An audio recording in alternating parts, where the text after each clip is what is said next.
Hi there, good morning, good afternoon, good evening, whatever time it is. As always, happy whatever day it is. Welcome to Left Side of the Aisle with your host, Larry Erickson.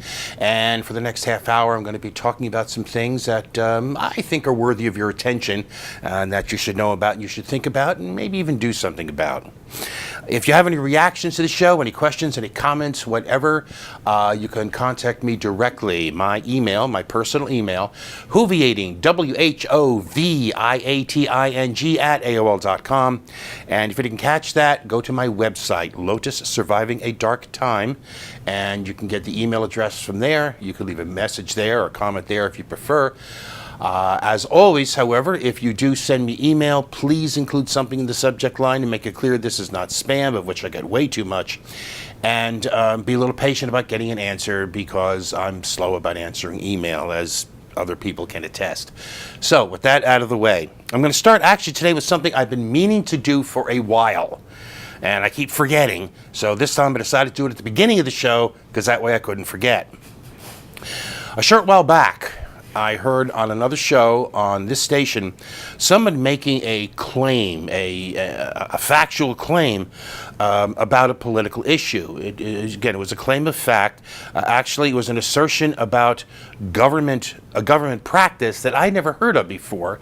I heard nothing about from any source, either left, mainstream, or right. And I remember thinking to myself, where did that come from? Where did this person get this information, get this idea? What was the source, and in fact, was there a source beyond rumor or idle speculation or pure imagination? So this is what I want to make clear. On this show, when I make an assertion of fact, now again, not an opinion or an interpretation, but an assertion of fact, I have a specific basis for it. I have a reason for it. That reason might be a report or a study done by some government agency or some independent organization. It might be a news account. It might be something else, but there will be an actual basis for it. A basis that is independent of my personal judgment. Now, opinions on, interpretations of, judgments about those facts, of course, that's all on me. But the basic assertions themselves, the basic assertions of fact themselves, are based on something. And frankly, I think on this show, it's pretty easy to tell what's an assertion of fact and what's a statement of opinion or interpretation. So, if you ever hear anything on this show and you wonder to yourself, where did he get that from? This is what you do. Go to my website, which again is called Lotus Surviving a Dark Time. The URL is whoviating, just like the email address, whoviating.blogspot.com. Now, I do the show on Wednesday, and normally by the Saturday of that week, the show is up on YouTube and on my blog at Lotus Surviving a Dark Time. And at the blog, it's broken down by segment. And each of those segments includes hyperlinks, links to the sources of the information which I am citing. And at the end of each segment, it has a list of all the sources that were used in that segment. So if you ever wonder where I got such and such from, the fact is, I tell you where I got it from. And if you have any questions, you can go to the website, follow the link, and check it out yourself. All right. Now, with that out of the way, I'm going to start, as I always like to, with some good news. And in this case, our first up is that we've got a bunch of good news, again, on marriage justice, which we'll take it more or less in chronological order. Let's start by remembering that on October 7th, the Ninth Circuit Court of Appeals struck down bans on same-sex marriage in Idaho and Nevada. Now, Supreme Court Justice Anthony Kennedy issued a stay of that order, which rather embarrassingly, he had to amend a couple of hours later when he realized it covered Nevada as well as Idaho, and Idaho wanted to appeal, but Nevada didn't, so he had to redo it. Either way, it was actually clear that Idaho's request for an appeal had little chance of being heard by the Supreme Court when the issues involved were essentially identical to those in the 5 states whose appeal had already been turned down by the Supreme Court. So on October 10th, the court lifted its stay And on Monday, October 13th, the Ninth Circuit Court of Appeals dissolved the order making same-sex marriage legal in Idaho. Such couples could begin marrying on October 15th. Meanwhile, back on Thursday, October 9th, acknowledging its loss in the Supreme Court, West Virginia began issuing marriage licenses to same-sex couples. The next day, the largest county in Kansas began doing the same thing. Then on Sunday, October 12th, U.S. District Judge Timothy Burgess struck down Alaska's state constitutional ban on same-sex marriage, he issued his ruling just 2 days after he heard oral arguments on the case. Burgess, in his ruling, wrote that, quoting, "Refusing the rights and responsibilities afforded by legal marriage sends the public a government-sponsored message that same-sex couples and their familial relationships do not warrant the status, benefits, and dignity given to couples of the opposite sex." Now, Alaska was actually the first state to put such a ban in its constitution, its state constitution, having done so back in 1998. It is now the latest state whose ban has fallen before the demands of the U.S. Constitution. Marriages there could begin on October 16th. And finally, also on Monday the 13th, Wisconsin, one of the 5 states whose appeal was rejected by the Supreme Court, formally threw in the towel.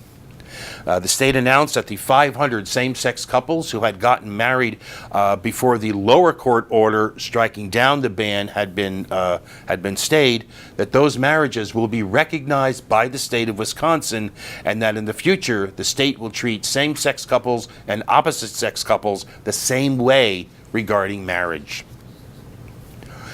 And now, by the way, as a quick sidebar to this, I mentioned that Alaska's ban was shot down. Well, as a quick sidebar, Alaska Governor Sean Parnell said on Sunday that he would appeal the district court decision. But frankly, that appeal seems rather pointless since the Ninth Circuit, of which Alaska is part, has already ruled on the issue. And as I mentioned last week, SCOTUS, which, by the way, if you ever hear that expression, SCOTUS means Supreme Court of the United States. It's a standard abbreviation. But I mentioned last week that SCOTUS is unlikely to take up any appeal on the matter until and unless some circuit court rules in favor of marriage discrimination, which would create a conflict between different circuit courts. And if that happens, it gets hard for the Supreme Court to not step in. But meanwhile, the beat goes on. In fact, here's something for you. There is a new Vatican document prepared after a week of discussions among 200 bishops on the Church's views of the family. It's intended to form the basis for a discussion of the Catholic Church's institutional attitude toward gays and lesbians as part of a synod on the family called by Pope Francis. This document has been called a stunning change, revolutionary, and an earthquake in the Church's attitude toward gays and lesbians and their relationships. The document, for example, declares that homosexuals have, quote, gifts and qualities to offer, unquote, and that the Church should recognize that same-sex relationships can have positive aspects, that partners in same-sex relationships, for example, can offer each other, quote, mutual aid to the point of sacrifice, which constitutes a precious support in the life of the partners. The document encourages the Church to find a fraternal space for gays and lesbians. Now, it says all this while also saying the Church needs to find a way to do it without compromising Catholic doctrine on marriage and the family, which means it does not call for a change in the Church's opposition to same-sex marriage or its condemnation of homosexual acts. And by the way, parenthetically, for what it's worth, the institutional Catholic Church does not regard being homosexual as a sin. It does regard having homosexual sex as a sin. But anyway, for that reason, because of what this document does not call for those of us standing on the outside, this may not seem like very much. But when you consider that this document, again, will form the basis for the discussion of the Church's institutional attitude toward gays and lesbians, and you put this call for Well, for being more welcoming and less judgmental, up against the present church position, which calls homosexuality intrinsically disordered. When you consider that in a response to this document, a conservative Catholic website blamed it on perverted clerics, and Cardinal Raymond Burke, who heads the Vatican court, actually warned Catholics against welcoming same-sex couples into their homes. When you put it up against that, you can see that, yes, this is a dramatic shift. It's emblematic of the fact that even the Catholic Church is being dragged, maybe kicking and screaming, but it's being dragged at least into the 18th century. But again, it's important for us to remember the battle's not over. North Carolina is one of the states that has given up the fight and recognized the legality of same-sex marriage there. Even so, on Monday, the 13th, North Carolina State Magistrate Gary Littleton refused to marry two men based on his personal religious beliefs that marriage is one man and one woman. Meanwhile, also in North Carolina, a federal judge there has allowed Republican lawmakers in the state to intervene in a pair of challenges to the state's now defunct ban on same-sex marriage, which could enable them to appeal this case to the Supreme Court. Now, again, the Supreme Court is unlikely to accept those appeals because there's not a conflict among the circuits, but we do have to remember that this means that the dead enders are still with us. All right, one other bit of good news that I want to note on a completely different issue, and I certainly think this is good news. On October 13th, the British House of Commons voted in favor of recognizing Palestine as a state. The motion stated, let me quote the motion first. The motion stated that this House believes that the government should recognize the state of Palestine alongside the state of Israel as a contribution to securing a negotiated two-state solution. The vote was 274 to 12. David Hurst, editor of the Middle East Eye, noted the anger in many of the voices in the course of the debate over this measure, such as that, for example, of Sir Alan Duncan, who is the former Tory minister, that is conservative minister for international development, who likened the settlements in the West Bank to apartheid and said they represented a wicked cocktail of oppression. He said the next day to a British military think tank, he said, and I'm quoting, "Anyone who supports illegal Israeli settlements in Palestinian land is an extremist who puts themselves outside the boundaries of democratic standards." Hurst suggests that incrementally Israel is losing impunity for its actions, which I think would be good and something that may actually be reflected in a statement by UN Secretary General Ban Ki-moon, who said after a meeting with Israeli Prime Minister Benjamin Netanyahu, this was on Monday, he called on Israel to scrap its plans to expand settlements in East Jerusalem, calling those plans a clear violation of international law. Now, that House of Commons vote is non-binding. The resolution is non-binding, and it has no legal impact on government policy, and it's unlikely to have any political impact on government policy, at least in the short term. In fact, government ministers were told to abstain on the vote. But coming at a time when, as I noted 2 weeks ago, Netanyahu seems determined to turn the clock back to a time when Palestinian rights were not even on the agenda, coming at that time, this vote is a welcome declaration of the right of the Palestinians to what Israelis have, a homeland. All right, one last thing before we go to break. We have an edition of one of our occasional features. This one is called Unintentional Humor. This is where something that's not intended to be funny just is. On October 10th, New Hampshire State Representative Steve Vaillancourt put up an obnoxious in this case being an abbreviation for obviously noxious, an obnoxious post in which he called U.S. Representative Ann Custer ugly as sin and compared her unfavorably to drag queens. His excuse for this exercise in misogyny was an old study that he came across or remembered or something. The study said that a good-looking candidate could have a 5 to 7 point advantage in polls over a less attractive candidate of the same gender. Now, the science is actually weak here, and the study has actually been rebutted by experience, which means by analyses of actual elections, not of photographs in a laboratory setting. But that's not what makes this funny.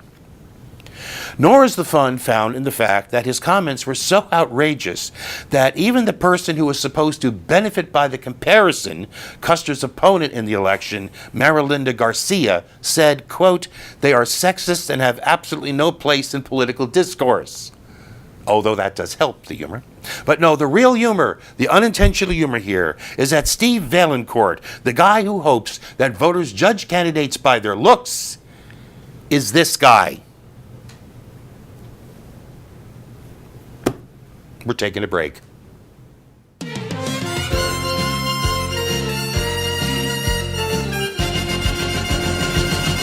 And here we are back. All right, I'm going to start this part of the show with two updates on things we've talked about in the past.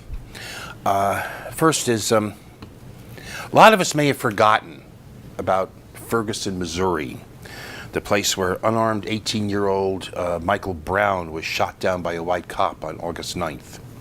For many of us, the word Ferguson has maybe faded into the mists, the gray mists of the ever-lengthening lists of such events. But some people have not forgotten.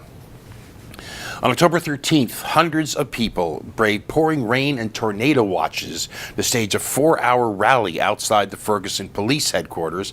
4 hours being chosen because that was the length of time Michael Brown's body was left lying on the streets by the police after he was shot and killed. This is the last of 4 days of protest and nonviolent civil disobedience across the St. Louis region. Remember that Ferguson is a suburb of St. Louis. In addition to the march on Ferguson Police Headquarters, there were protests at Emerson Electric, which is a major local employer, St. Louis City Hall, a Ferguson shopping center, and 3 Walmarts. The group also tried to crash a private fundraiser for a St. Louis County executive candidate, and overall more than 50 people were arrested in civil disobedience.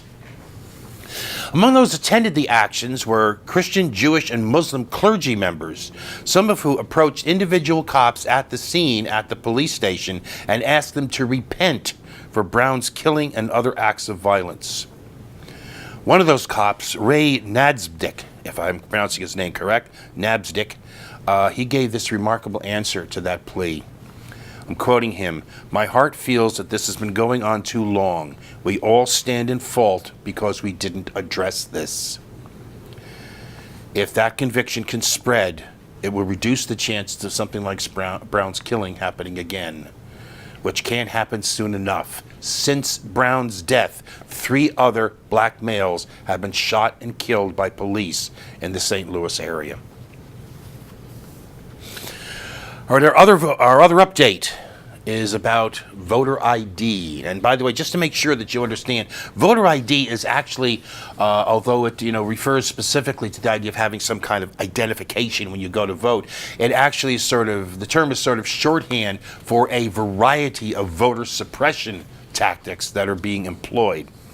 So, voter ID had an interesting week this past week. On October 9th, the Supreme Court ruled that North Carolina's new voting laws, which are seen by many as the most restrictive in the country, can go into effect for this fall's elections. Those laws eliminate same-day voter registration. They ban the counting of votes cast in the wrong precinct. They eliminate a week of early voting and end a program that allowed high school students to pre-register to vote. All of those means are ones more likely to be used by minority voters than by white voters. My goodness, what a shock. North Carolina's requirement for an actual ID at the polls doesn't actually go into effect until 2016, but poll workers are allowed this year to ask people if they have such ID. And personally, I think it would be interesting if someone could keep track of which voters were asked that question and which ones weren't. All right, still, on the same day, SCOTUS, again the Supreme Court, SCOTUS blocked Wisconsin's voter ID law from going into effect. Wisconsin's law had been struck down by a federal district court, but that ruling was overturned by the Seventh Circuit Court of Appeals on October 6th. SCOTUS gave no reason for the ruling, but it may have been on the basis of a previous case called Purcell v. Gonzalez, which found that changes in election law should not go into effect too close to election day in order to avoid voter confusion. Okay, but in the third case, unfortunately, the Fifth Circuit Court of Appeals relied on that same ruling to reinstate a voter ID law in Texas. That law had been struck down in a blistering ruling by District Court Judge Nelva Gonzalez Ramos, who called the law an unconstitutional poll tax that intended to discriminate against minority voters, creating an unconstitutional burden on the right to vote. Unhappily, if not unsurprisingly, the conservative Fifth Circuit Court blocked her ruling from going into effect, specifically deciding the Purcell decision as a basis.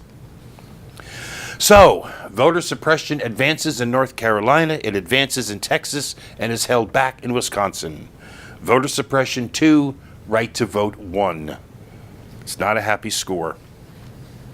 Because as I've said before, and I will say again, and I will keep on saying it, this is about power, this is about control, this is about elites and the powerful maintaining their power.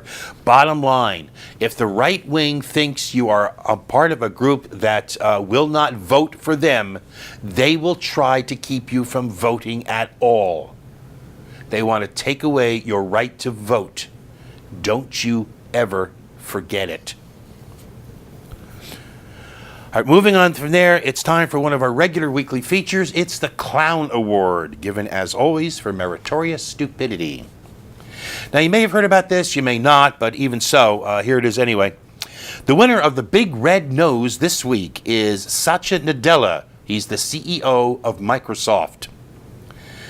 On October 9th, this was during a question and answer session after he gave a speech at a plenary at the Grace Hopper Celebration of Women in Computing, which was taking place in Phoenix, Arizona. During that Q&A, Nadella was asked what women in the industry should do in order to be paid more. This was his answer, and I'm quoting, "It's not really about asking for the raise, but knowing and having faith that the system will give you the right raises as you go along. That, I think, might be one of the additional superpowers that, quite frankly, women who don't ask for a raise have, because that's good karma. It'll come back because somebody's going to know that's the kind of person that I want to trust. That's the kind of person that I really want to give more responsibility to. And in the long-term efficiency, things catch up." In other words, women, don't ask for a raise. Just don't. Trust in the benevolence of the capitalist system and your good karma, because that kind of passive acceptance of whatever you happen to get offered is a superpower that women have. And he said this, of all places, at the Grace Hopper Celebration of Women in Computing. Now, for those of you who don't know who Grace Hopper was, in 1934, she became the first woman to get a PhD in mathematics from Yale University. During World War II, she joined the Navy Reserve and wound up programming the Mark I, one of the world's first electronic computers. After the war, she helped develop the UNIVAC computer. She co-developed COBOL, which stood for Common Business-Oriented Language. It was one of the first general computer languages. She invented the first compiler, which is a computer program that translates a high-level computer language, which means one that looks more like language to us humans, and translates it into the machine code that the computer actually uses to carry out the instructions.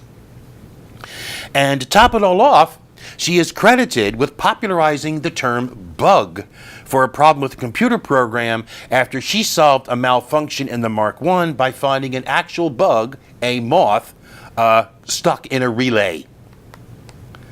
She retired from the Naval Reserve in 1986 at the age of 79 with the rank of Rear Admiral. She has a U.S. Navy destroyer and one of the first Cray supercomputers named in her honor. And it was at the Grace Hopper Celebration of Women in Computing that Satya Nadella said that women should just trust in the superpower of their karma and not ask for raises which they are due. Now, after word of this got around, Nadella backpedaled faster than a circus performer on a unicycle. And I know that's not a very good metaphor, but work with me, okay? Initially, he gave the classic and classically lame excuse that he was inarticulate in his answer, even though that would actually mean that his answer was unclear, and frankly, his meaning seemed pretty clear to me. I mean, this is no gaffe, no quick slip of the tongue. He went on about this essentially for a whole paragraph.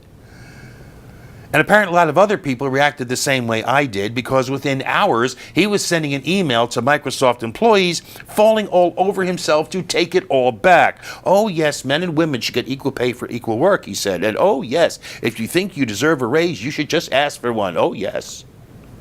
By the next day, he was declaring his desire to become a leader in addressing the issue of diversity in the tech industry. Now, truth be told, and in fairness, Microsoft is no worse than the rest of the industry on the issues of women's roles in the company and women's pay. But frankly, no worse than the rest is not a very high standard to meet. And what's more, it takes no account of the psychological tightrope that women have to walk. Many, perhaps most women, actually don't ask for raises, and they pay a penalty for doing so. A penalty including lower income over the course of their working lives, lack of acknowledgement of their work, and even a loss of opportunity because they're perceived as too passive. But women also pay a penalty if they do ask for a raise. They can get branded as aggressive or pushy or unpleasant, which can hinder their careers every bit as much as not asking for a raise does. Now, which means if Nadella really does want to address diversity in the industry, it's not enough to say, sure, ask for a raise.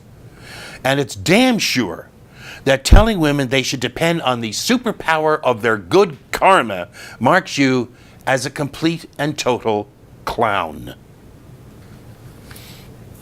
All right, finally for today, it's the Outrage of the Week, our other regular weekly feature. And this time it's going to be pretty brief and pretty to the point.